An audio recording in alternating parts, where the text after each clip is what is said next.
Hi, welcome to the Collector's Corner. I just wanted to show you a particularly nice helmet that we've managed to borrow for this video, and unusually it's covered in Zimmerit paint material, and a lot of these helmets were covered in various things, and paint was rolled into sand in the African core, and it was rolled into different wood chips and things in Europe.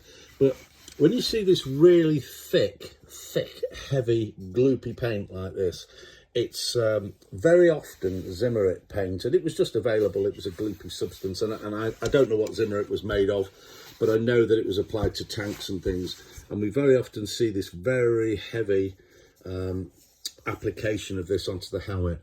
Now, when you look at stuff like this, the first thing you want to be looking for from a collector's perspective, is it genuine, is it not, and so on. Look at the wear areas like that, and I'll try and zoom in.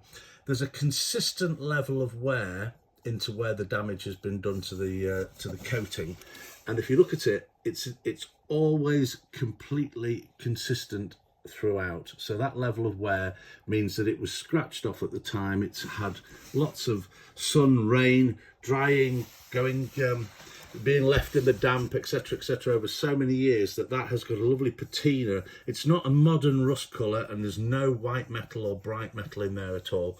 The other thing, and I don't propose that you do this to other people's helmets unless you own one, you cannot get this paint off. When it's been on for 70 or 80 years, it is absolutely glued on. And interestingly, this one's had camouflage over the outside, probably a quick flash over with a spray can or something, or a spray at the time. But this particular helmet has never been apart. It hasn't suffered any damage, hasn't been messed with. It's just a very, very good quality example of a Zimmerit or heavy paint finish. And a quick look at the interior. I suspect that line has probably been out once or twice from a collector's perspective, and then never come out again. The chin strap's original, has a nice original maker's mark on there, and always with these chin straps, they suffer wear that is very, very difficult, almost impossible to recreate. If you look at the creases and the folds in that leather, and the leather is aged, it's soft, but it's not new in any way, shape or form. So sort of things that you'd be looking for. The interior of the helmet, the Germans had a paint or an over gloss or over glaze look to their paint, so you'll very often see it's quite shiny, and it's quite difficult to reproduce that in modern day helmets. And obviously all the little pits and all the little marks are all consistent with the wear that the helmet has on the outside. Has the liner been replaced? Maybe. There's a little bit of play in it, you can see around there.